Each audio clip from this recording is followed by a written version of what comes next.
Welcome to the second episode in a Legendarium series about Queen Elizabeth's conquest of Ireland. In part 2, The Road to Dublin, we will talk about how Hugh O'Neill became Queen Elizabeth's greatest enemy in Ireland. The mid-1570s is rightly remembered as a time of massacres in Ireland. Late in 1574, English lords killed 200 of the clan boy O'Neills after they attended Christmas festivities with the newly appointed governor of Ulster, the first Earl of Essex.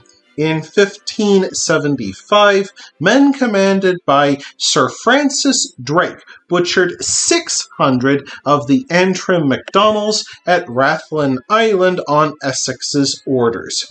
During the year 1577, 50 of the O'Moores of Lewis died by treachery after agreeing to attend a parley with English officials at Mullamast in County Kildare. Infamous though these events have become, the perpetrators of all three slaughters acted with legal authority granted by commissions of martial law passed under the royal seal in English-held Dublin. By giving out commissions of martial law, Queen Elizabeth could keep the Irish under control while not having to actually pay standing armies. Yet during the 1580s, members of Queen Elizabeth's court began speaking against martial law, arguing that rather than preparing Ireland for English rule, it united the Irish against England, unsurprisingly. Yet the damage had already been done. By the 1590s, many of Elizabeth's provincial officials around Dublin grew accustomed to arbitrary power of life and death over their Irish neighbors. It was simply how they did business now. But Queen Elizabeth's men in Ireland now faced a Catholic challenger who shot back in Hugh O'Neill, the Earl of Tyrone.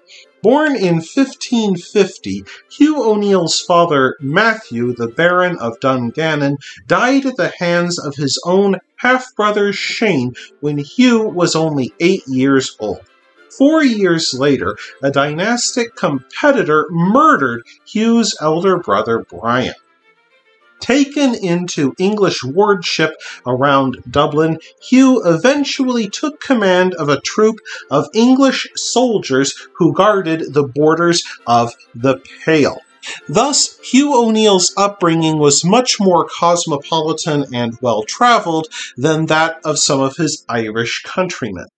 And while he nominally served the English in Dublin, Hugh built up an alliance with his family's ancestral rivals, the O'Donnell clan of Tyrconnell. To cement the alliance, O'Neill married Siobhan, the daughter of Hugh O'Donnell, in 1574. Though it furthered O'Neill's quest to become his clan leader again, the English grew worried that he was concentrating too much power in his hands. To stop the marriage, Dublin authorities abducted Hugh by luring him aboard a ship with a promise of free wine. Hugh O'Neill remained a captive in Dublin Castle for 4 years until he escaped using a silk rope provided to him by friends on the outside. Back in Ulster with the O'Donnell family again, Hugh helped them to subdue their Irish enemies. Having already incurred the displeasure of English authorities in Dublin, Hugh and the O'Donnell clan began recruiting other clans for an alliance against the Old English. In 1593, when the English imposed an unwanted sheriff in Ulster, O'Neill surprisingly proclaimed himself a supporter of Queen Elizabeth and her decision. Of course, in secret, he also provided supplies to rebels led by one of his kinsmen, Cormac O'Neill, with money earned from looting English garrisons, an act that he loudly condemned in public to keep Queen Elizabeth's favor. Meanwhile, Hugh converted the axe-wielding elite fighters of Irish clan warfare to muskets, now in common use throughout the continent. Hugh O'Neill even sent Catholic churchmen to Spain to ask for help. Unsurprisingly, in June 1595, Queen Elizabeth declared O'Neill a traitor to the crown for conniving with a foreign power. With his pro-English mask ripped off, O'Neill turned to open warfare. The war officially kicked off with O'Neill launching an assault on Blackwater Fort, an English garrison in Tyrone. There, Hugh faced Sir Henry Bagenal. There, his musket-wielding gallowglasses stunned the English with their precise discipline and fire control. He won a crushing victory that won him attention from Queen Elizabeth herself. O'Neill next sought to overwhelm the English population around Dublin, known as the Englishry. However, the Englishry of Dublin were not a monolithic unit. Gaelic practices and language spread among people of English descent, and the costs of defending the Queen's subjects in Dublin began to grow alarmingly because fewer and fewer of the Old English in Dublin were willing to take up arms against their Gaelic neighbours. So Queen Elizabeth's government began paying troops in harp groats, heavily debased English coins that had harps on the reverse because they were used in Ireland. However, the cost of maintaining an army in Dublin still exceeded taxes by a staggering £25,000. And English landowners still lived in such danger that they built fortified tower houses outside the town within the Pale, while many of their tenants lived in wattle and daub cabins.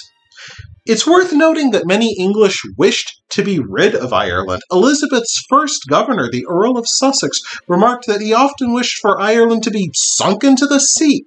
Yet the English could not simply leave Ireland for fear that France or later Spain might establish control of the island and have a base from which to attack England from the west. Elizabeth also had another thing to worry about. Her half-sister Bloody Mary saw her popularity collapse when she lost the Channel port of Calais to the French. If she lost Dublin to Hugh O'Neill's Confederation, she might suffer her half-sister's fate. So Queen Elizabeth offered Hugh's Confederation most of Ulster and North Connacht, along with toleration of Catholicism within the English Pale. O'Neill agreed, but his past intrigues caught up with him. Spanish agents finally arrived in Ireland and began openly agitating for an escalation of the war. And King Philip II of Spain, hoping to keep England distracted in Ireland, began sending the Irish money and munitions to expand the war into once peaceful provinces. Growing bolder, O'Neill escalated his demands, going so far as to demand that the English evacuate Dublin. Will Queen Elizabeth go along with this? We'll find out in the next episode. I hope you enjoyed this installment of the Legendarium. If you did, press like. If you want to see more, press subscribe. And if you've got anything to say, let me know in the comments section. Thanks again for joining me, and I hope that you have a great rest of the day.